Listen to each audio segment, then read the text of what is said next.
आज का विषय है जीवन का सत्य। आप सभी अच्छी तरह से जानते हैं कि जीवन है, ये सत्य है, इसमें कोई शक नहीं है। लेकिन जीवन का सत्य क्या है, ये जानना आवश्यक है। और जब जीवन की सत्यता को व्यक्ति समझ लेता है, जान लेता है, तो उसका अनुभव करना उसके लिए मुश्किल नहीं है। जीवन की सच्चाई को समझना बहुत आवश्यक है। जीवन सत्य है, इसमें कोई शक नहीं है। लेकिन जीवन का सत्य क्या है, ये तो बहुत ही ज़रूरी है समझना। किस सत्य के पीछे सारा संसार भाग रहा है? क्या वास्तव में उस सत्य को पाकर के भी वह खुश है, वह संतुष्ट है, उसे और कुछ नहीं चाहिए? ये सच्चाई समझना आवश्यक है। पहले तो समझ लेते हैं जीवन है क्या। इस विषय में पहले भी चर्चा हुई है, लेकिन फिर भी आज का विषय है जीवन का सत्य। तो पहले जीवन के विषय में समझना जरूरी है, फिर जीवन का सत्य क्या है उसके विषय में समझना आवश्यक होगा। तो जीवन समझ लीजिए। ऐसा नहीं कि आप नहीं जानते हैं, आप जानते हैं, इसमें कोई शक नहीं है।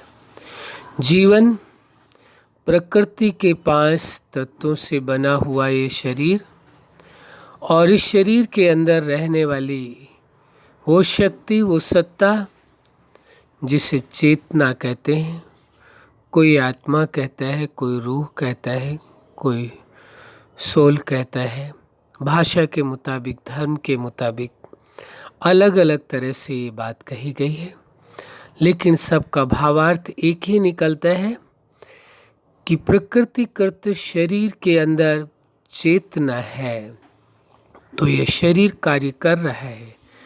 यदि चेतना और शरीर यानी प्रकृतिकृत शरीर और चेतना दोनों के मिलने से ही ये जीवन दिखाई दे रहा है, तब इसे जीवन कहेंगे। जीवन एक को नहीं कहेंगे, न ही प्रकृति के शरीर को जीवन कहेंगे और न ही केवल चेतना को ही जीवन कहेंगे, बल्कि दोनों के मिलने से ही जीवन चलता है। और दोनों ही अलग अलग हो जाते हैं तो जीवन समाप्त माना जाता है, जिसे मृत्यु कह दिया जाता है। वास्तव में जीवन और मृत्यु देखा जाए, वास्तविकता इसकी देखी जाए तो दोनों ही शाश्वत हैं, अविनाशी हैं। न ही जीवन का अंत होता है और न ही इसमें ये देखेंगे अस्तित्व वास्तव में जीवन का है। लेकिन देखा जाए तो मृत्यु भी वास्तव में, मान्यताएं तो हैं हमारी आपकी सबकी कि हाँ मृत्यु नाम की कोई सत्ता है, लेकिन वास्तविकता यह है कि मृत्यु किसी चीज़ की होती नहीं है। जैसे ये शरीर प्रकृति के 5 तत्वों से बना हुआ है, तो शरीर का अस्तित्व है, लेकिन यदि चेतना इस शरीर में ना आए तो जीवन नहीं होगा। लेकिन चेतना निकल जाए तो क्या ये शरीर नष्ट हो जाएगा?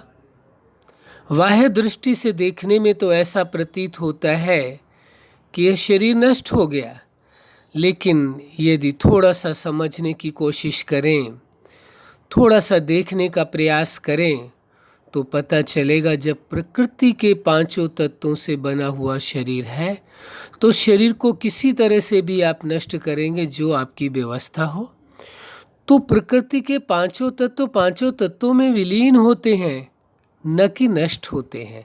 हाँ, रूप का परिवर्तन हो जाता है। जो शरीर नाम की एक आकृति थी, ये आकृति बदल गई है।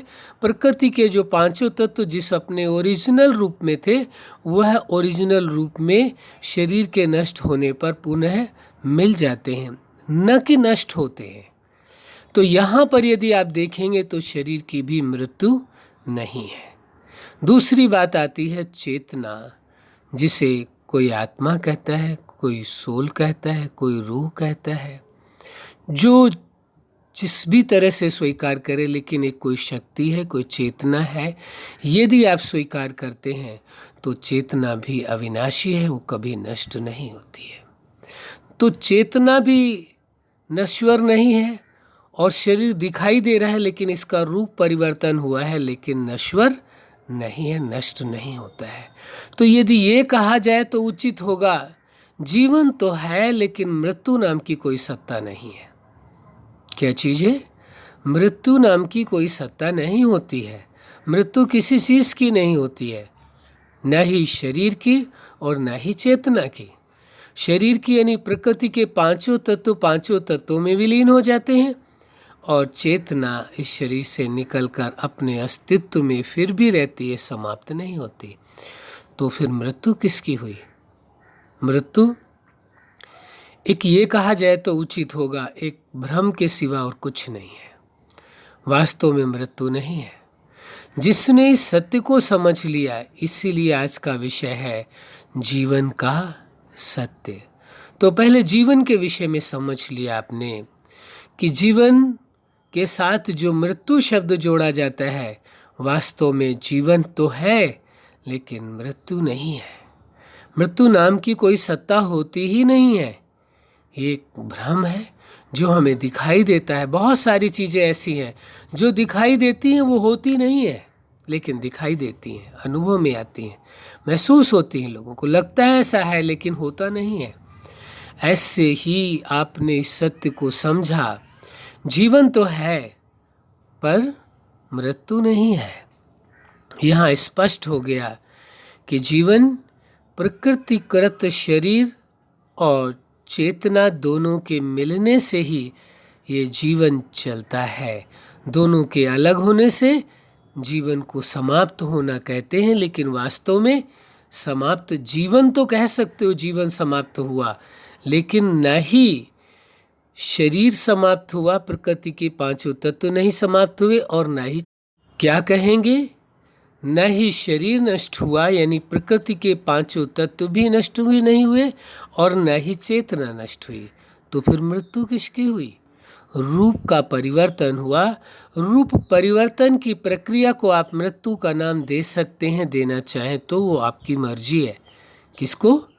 रूप के परिवर्तन की प्रक्रिया का नाम मृत्यु है, बाकी मृत्यु नहीं है। एक वस्त्र आप विचार करके देखें, आप जो वस्त्र पहनते हैं, क्या वस्त्र को उतार देने से व्यक्ति का अस्तित्व समाप्त हो जाता है, या वस्त्रों का अस्तित्व समाप्त हो जाता है? न ही वस्त्र का अस्तित्व समाप्त होता है और न ही वस्त्र पहनने वाले का अस्तित्व समाप्त होता है।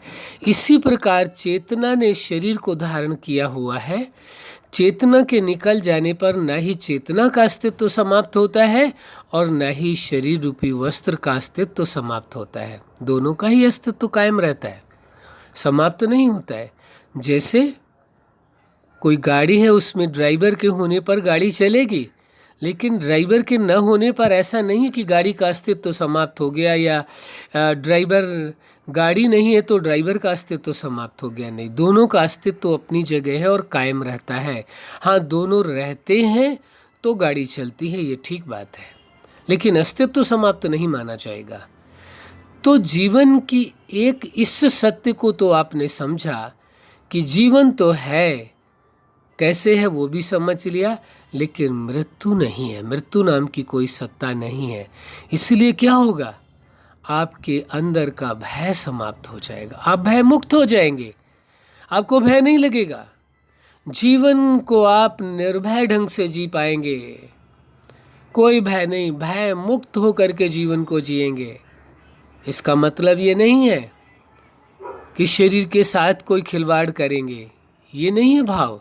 भाव यह है कि जो भय है उससे मुक्त होकर के जीवन जिएंगे। अब प्रश्न ये आता है कि जीवन को तो समझ लिया आपने, जीवन क्या है।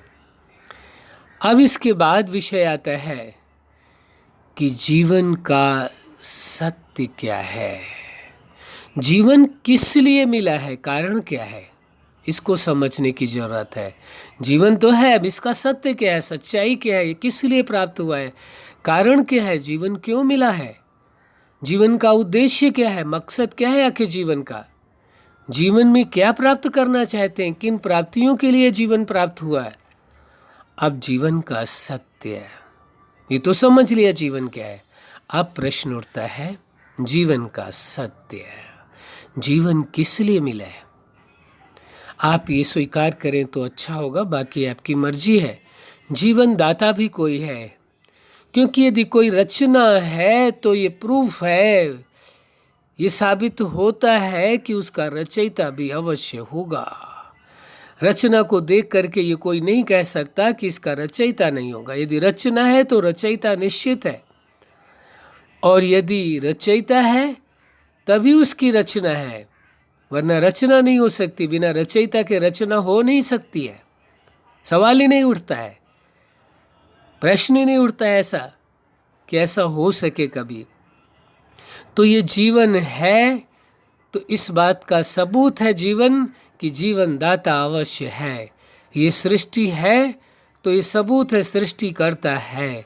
ये ब्रह्मांड है तो इसका सबूत है कि ब्रह्मांड का रचता है जरूर।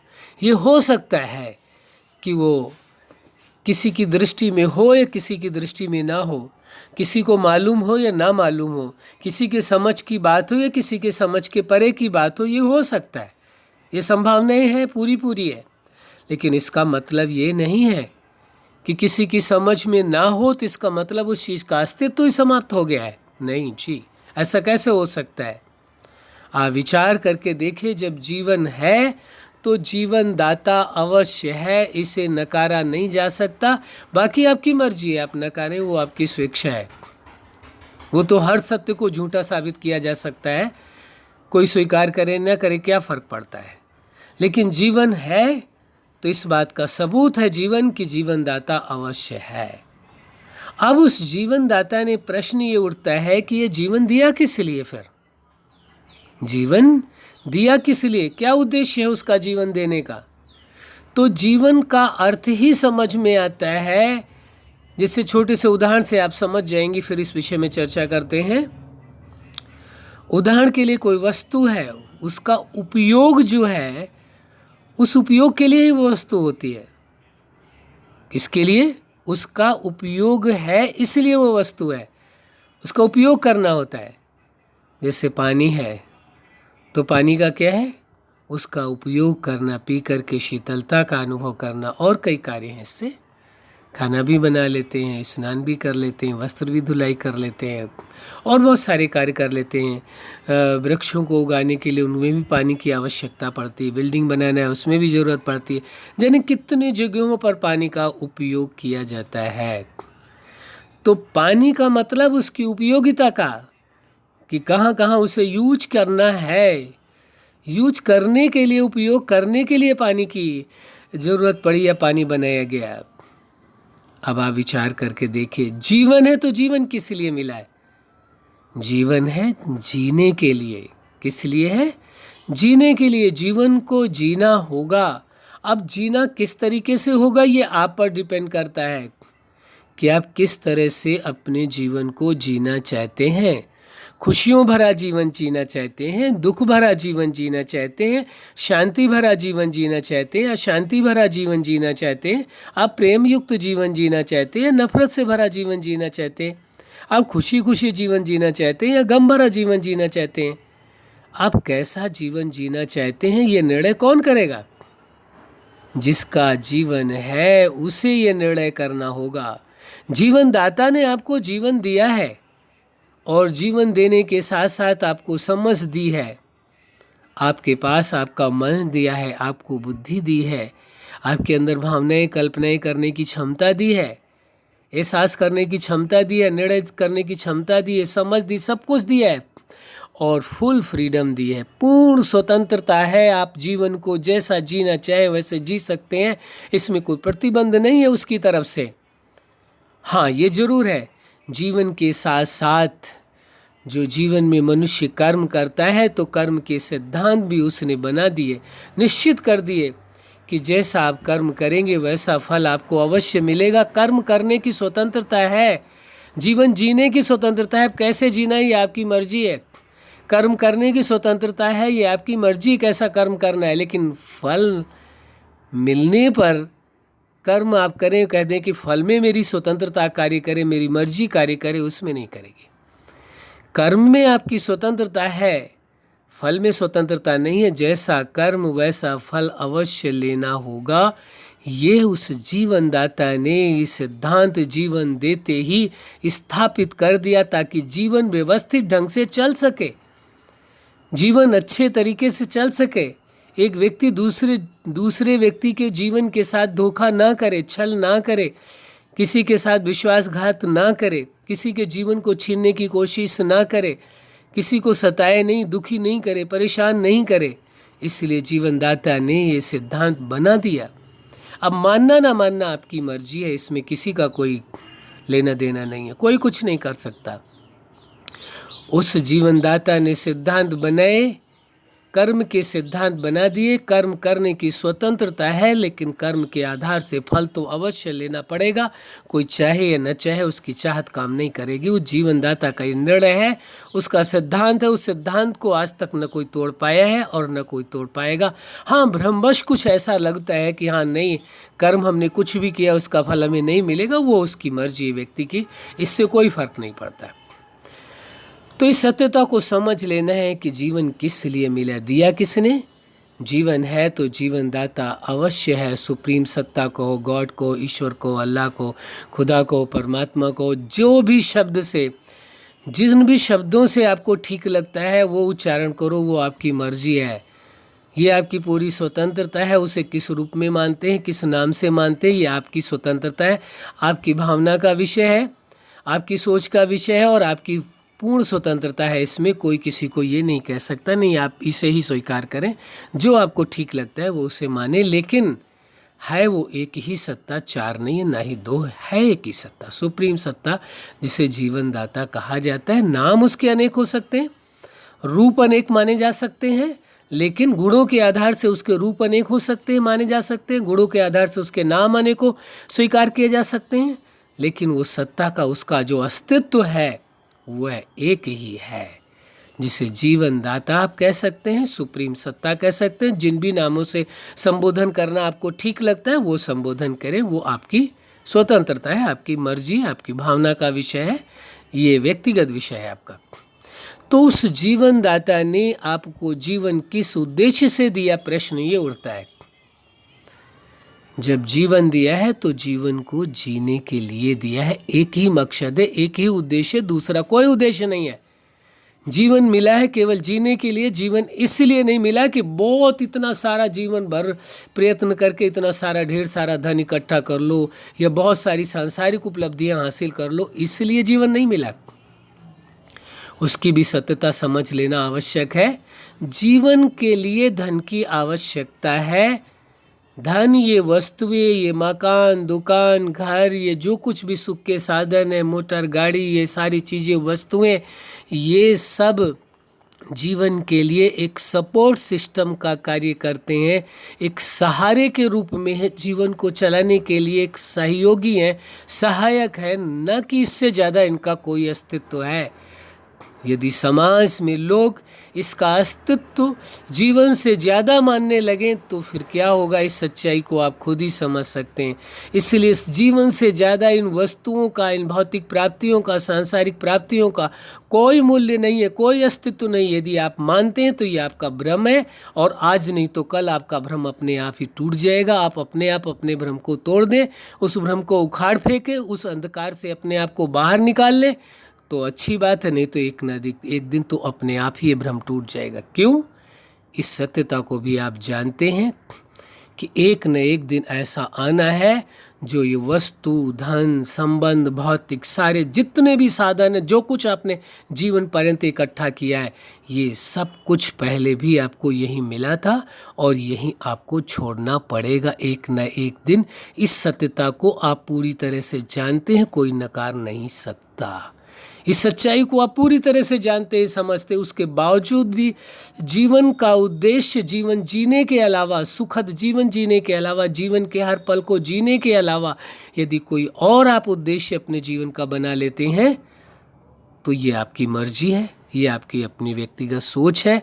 वास्तविकता है जीवन मिला है जीने के लिए, इसके अलावा दूसरा उद्देश्य बनाना उचित नहीं होगा। हाँ, जीवन के लिए सपोर्ट सिस्टम का कार्य करते हैं। धन की आवश्यकता होती जीवन चलाने के लिए, वस्तुओं की आवश्यकता होती जीवन को चलाने के लिए, मकान की आवश्यकता होती जीवन के लिए। अरे जीवन ही नहीं है तो मकान का कौन क्या करेगा, धन का क्या करेगा, वस्तुओं का क्या करेगा। जीवन है तभी तो ये सब कुछ इनकी आवश्यकता है। जीवन ही नहीं होगा तो इनकी आवश्यकता नहीं होगी। तो आप देखेंगे प्राथमिकता जीवन की है या वस्तुओं की है, भौतिक पदार्थों की है, यह निर्णय आपको स्वयं ही लेना होगा, स्वयं ही स्वीकार करना होगा सत्य को। क्या है जीवन का सत्य? ये जीवन का सत्य है कि जीवन ही केवल सत्य है। बाकी जो कुछ आपको दिखाई दे रहा है वो जीवन के लिए है, न कि जीवन उसके लिए है। जीवन की सच्चाई क्या है? जीवन के लिए ही ये सारे सुख के साधन हैं, सुविधाएं हैं, सब कुछ जीवन के लिए है, न कि जीवन इन वस्तुओं के लिए, सुख साधनों के लिए, सुविधाओं के लिए, धन के लिए जीवन नहीं बनाया गया है। यदि कहीं भ्रम है तो उस भ्रम को तोड़ दीजिए समय रहते, अच्छी बात है। यदि समय रहते आप अपने भ्रम को नहीं तोड़ पाएंगे तो समय आपके भ्रम को तोड़ देगा। उस वक्त आपको समझ में आ जाएगा जिस धन के पीछे, जिन वस्तुओं के पीछे आपने अपनी परवाह नहीं की है, अपने जीवन की परवाह नहीं की है, और वो सब कुछ आपसे अब छूटता हुआ जा रहा है, आपके हाथों से जा रहा है। आप देख रहे हैं सब कुछ आपके हाथों से जा रहा है, सब कुछ आपसे छूट रहा है, यहाँ तक कि ये जीवन भी अब छूट रहा है। उस वक्त क्या करेंगे? उस वक्त किसको दोष देंगे? कौन सा बहाना बनाएंगे कि हमें वक्त नहीं मिला, इन कारणों से वक्त नहीं मिला? क्या करेंगे आप? अपने आप से पूछे, अपने आप से बात करें, जीवन की सत्यता को स्वीकार करें। जीवन की ये सत्यता है, जीवन जीने के लिए मिला है, और जीवन इसलिए नहीं मिला कि बहुत सारा धन, बहुत सारी वस्तुएं, बहुत सारा सब कुछ आप इकट्ठा करके रखते जाएं, जीवन पर्यंत यही करते रहे। जीवन इसलिए मिला जीवन जीने के लिए। हाँ, हमारा मतलब ये नहीं है कि आप धन नहीं कमाएं, कोई कार्य नहीं करें। हमारा मतलब ये है कि जीवन को जीना पहली प्राथमिकता आपके जीवन में होनी चाहिए। जीवन को चलाने के लिए धन और वस्तुओं की, मकान की, इन सारी सुख सुविधाओं की आवश्यकता जीवन को चलाने के लिए है, न कि जीवन के लिए है। जीवन को चलाने के लिए, जीवन इन वस्तुओं के लिए नहीं है। इस भ्रम में रहना उचित नहीं है। यदि ये भ्रम है तो उसे तोड़ देना ज़्यादा ठीक होगा, उसे रखना ठीक नहीं है। ऐसा भ्रम किस काम का जिस भ्रम से आपका कोई फायदा ना हो, केवल नुकसान के। जीवन के लिए धन और वस्तुओं की, मकान की, इन सारी चीज़ों की आवश्यकता है, न कि जीवन इन वस्तुओं के लिए। जीवन को इन वस्तुओं के सामने समर्पण ना करें, बल्कि जीवन के लिए इन वस्तुओं को, इन साधनों को समर्पण करना उचित है। और यही होता ही है, यही होना ही है। इसलिए इस सत्य को स्वीकार करना होगा। जीवन आपका किसके लिए? जीने के लिए है, और जीवन के लिए ही ये सारे सुख के साधन है और सुविधाएं हैं। ये जीवन की सत्यता है। यदि कहीं भ्रम है उसे तोड़ देना आवश्यक होगा। फिर आप देखें, दूसरा विषय आता है साथ में। जीवन यदि है और जीवन को आपने जीना जान लिया, जिसने जीवन को जीना जान लिया, जीवन जीने की कला जिसके पास आ गई, वास्तव में देखा जाए उससे बड़ा कलाकार इस सृष्टि के अंदर न कोई हुआ है, न कभी हो पाएगा। जिसने अपने जीवन को जीना सीख लिया है, जीवन को जीने की कला जिसको आती, उससे बड़ा आर्टिस्ट, उससे बड़ा कलाकार इस सृष्टि में कोई नहीं है। क्यों? क्योंकि जीवन सत्य है और उसे जीना सीख लिया, जीने की आर्ट आ गई, कला आ गई, तो ये सत्य की कला है। जीवन जीना माना सत्य की कला है। और जितनी भी कलाएं हैं उनमें जीवन नहीं होता है, जीवन के लिए होती हैं वो कलाएं, न कि जीवन होता है वहाँ। यदि उनके लिए जीवन को समर्पण किया गया, उनके लिए जीवन को माना गया, जीवन को उनके लिए न्यौछावर किया गया, तो ये भ्रम है, ये खुद के साथ धोखा है। खुद को धोखा देना है। ये क्या उचित होगा खुद को धोखा देना? क्या आपको ठीक लगेगा आप अपने आप को धोखा देंगे? नहीं। इसलिए इस सत्य को स्वीकार करना परम आवश्यक है कि जीवन जीने के लिए, और सबसे बड़ी कला है जीवन जीने की कला। दुनिया की जितनी कलाएं हैं वो सब बहुत ही छोटी हैं जीवन जीने की कला के सामने। जीवन के सामने उनका कोई अस्तित्व नहीं है, क्योंकि वो कलाएं जीवन के लिए है। जीवन उन कलाओं के लिए समर्पित नहीं होना चाहिए। जीवन के लिए वो कलाएं समर्पित होनी चाहिए जिससे कि आपको जीवन में खुशियाँ मिले। जो कलाकृतियाँ की जाती हैं, बहुत हर तरह की कलाएं हैं, कोई अभिनय कला है, कोई आर्ट है, कोई अनेकों प्रकार की कलाएं हैं। वो कलाएं किस लिए हैं? जीवन को खुशियाँ देने के लिए हैं, जीवन में सुख पाने के लिए, जीवन को आनंदित करने के लिए। आनंद में जीवन जीने के लिए उन सारी कलाओं की, उन सारी चीज़ों की आवश्यकता पड़ती है, न कि जीवन उनके लिए है। इस सत्य को पूरी तरह से स्वीकार करना परम आवश्यक है। कहीं भ्रम न रह जाए, कहीं चूक न रह जाए, कहीं खुद के साथ कोई धोखा ना हो जाए। खुद के साथ धोखा आप खुद ही कर दें तो फिर कौन आपको बचा सकता है? यदि खुद के साथ ही धोखा देने वाला, खुद के साथ ही धोखा हो रहा है और खुद को धोखा देने वाला खुद ही है, तो बताइए कौन किसका निर्णय करेगा? कौन किसको बचाएगा? कौन बचा सकेगा? आप किसको पुकारेंगे? आप किसको पुकारेंगे कि हमें बचाओ? किससे बचाओ? खुद से बचाओ। खुद से कौन किसको बचा सकता है? कौन किससे बचा पाया है? दूसरी बात ये समझने की आवश्यकता है, आप दुनिया से सब कुछ छिपा सकते हैं, खुद से कुछ भी नहीं छिपा सकते। खुद को आप जितना बेहतर ढंग से जानते हैं, आपको आपके सिवा पूरी दुनिया में कोई भी नहीं जान सकता बेहतर ढंग से। केवल यदि आप जान सकते हैं तो केवल आप ही अपने आप को जान सकते हैं, समझ सकते हैं। इसलिए जीवन की सत्यता को भी स्वीकार कर लीजिए। क्या है सत्यता? कि जीवन को केवल आप ही जान सकते हैं। आपके बारे में पूर्ण सत्य केवल आपको ही पता है, आप ही जान सकते हैं, कोई नहीं जान सकता है। जो भी जानने का दावा करता है उसे भ्रम है। केवल व्यक्ति अपने ही जीवन को जान सकता है। यदि आप अपने अस्तित्व को जान लें, अपने जीवन को जान लें और स्वयं की सत्ता को स्वीकार कर लें और जीना सीख जाएं, तो इससे बड़ा कुछ भी नहीं है। आगे जीवन की सत्यता के अगले स्टेप्स को देखते हैं क्या है। समझने की कोशिश करें। आप साधारण नहीं हैं। जीवन आपका साधारण नहीं है।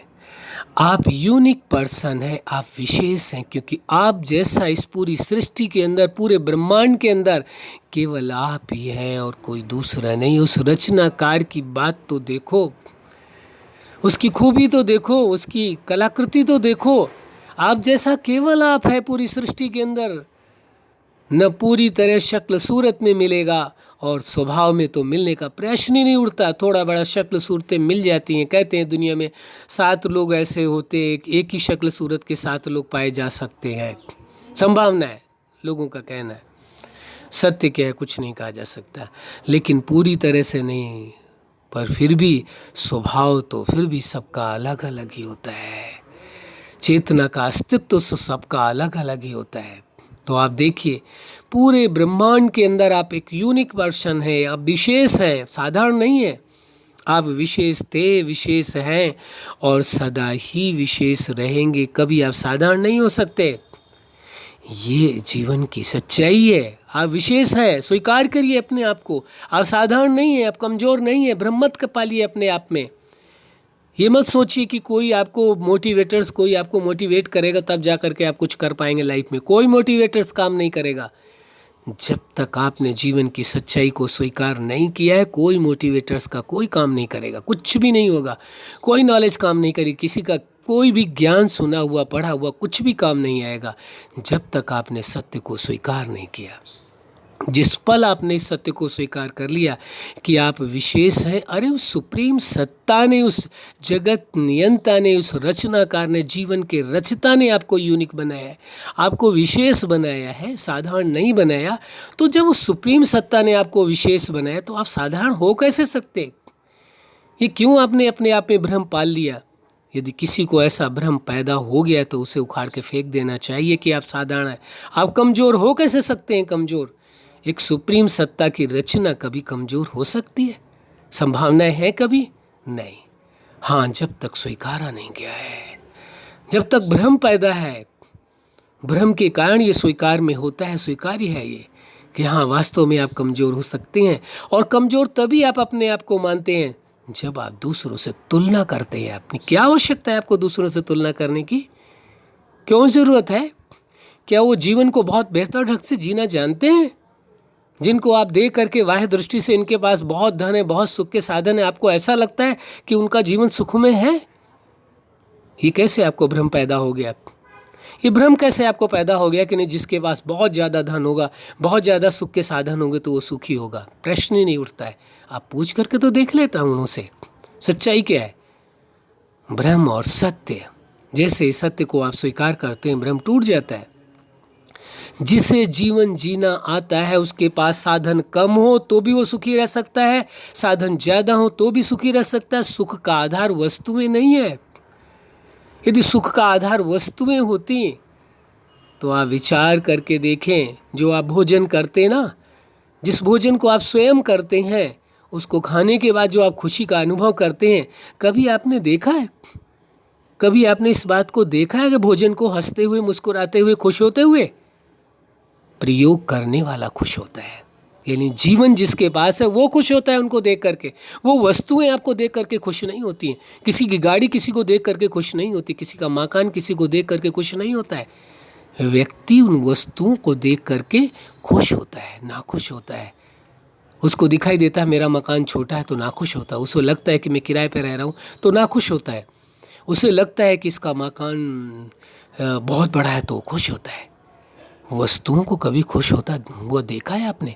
कभी किसी मकान को हंसते हुए देखा है? कभी किसी वस्तु को हंसते हुए, मुस्कुराते हुए देखा है? कभी किसी गाड़ी को अपने आप चलते हुए देखा है? आप कहेंगे हाँ आजकल तो गाड़ियाँ ऐसे चल गई हैं, रिमोट कंट्रोल के द्वारा चलाया जा सकता है, ऑटोमेटिक सिस्टम है।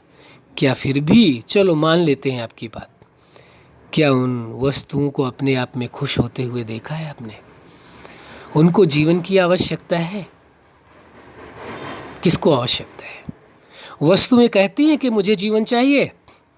जीवन को आवश्यकता है उन वस्तुओं की, आपको आवश्यकता है उनकी, क्योंकि आप चेतना है, आप जीवन है, आपका जीवन है, इसलिए आपको आवश्यकता है। उन वस्तुओं की भी आवश्यकता है, गाड़ियों की भी आवश्यकता है, धन की भी आवश्यकता है, मकान की भी आवश्यकता है। किसको?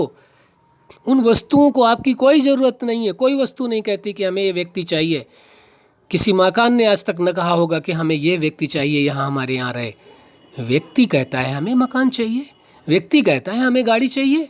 जहाँ जीवन है, जीवन ही कह सकता है कि हमें गाड़ी या मकान या कोई वस्तु चाहिए। वस्तुएं नहीं कहेंगी हमें व्यक्ति चाहिए। उनको आपकी ज़रूरत नहीं है, आपको उनकी ज़रूरत है, क्योंकि जीवन को चलाने के लिए वो सपोर्ट सिस्टम का कार्य करते हैं। आपको वो सपोर्ट देंगे, सहारा देंगे, लेकिन उनको आपकी कोई ज़रूरत नहीं है। वो नहीं मांग करते। कभी किसी ने देखा हो, सुना हो तो आप बताएं, हमें भी खुशी होगी कि किसी के मकान ने पुकारा होगा कि हमें ये व्यक्ति चाहिए हमारे यहाँ रहने के लिए, किसी की गाड़ी ने पुकारा हो, किसी वस्तुओं ने पुकारा हो। ऐसा नहीं है तो फिर किस बात का भ्रम पाले बैठे हुए हैं? उनके लिए जीवन को क्यों समर्पित किया जाए? क्या ज़रूरत है? जीवन के लिए उनकी आवश्यकता है। वो वस्तुएं, वो साधन, वो सुविधाएं जीवन के लिए समर्पित है, ना कि जीवन उनके लिए समर्पित है। ये भ्रम को तोड़ देना आवश्यक होगा, सत्य को स्वीकार करना होगा। ये जीवन की सत्यता है। यदि अभी भी भ्रम आपको प्रतीत होता है तो आपकी मर्जी है। आपको लगता है कि वो वस्तुएं आपको पुकार रही हैं, बुला रही हैं और उन्हीं के लिए आपका जीवन है, तो आपकी मर्जी है।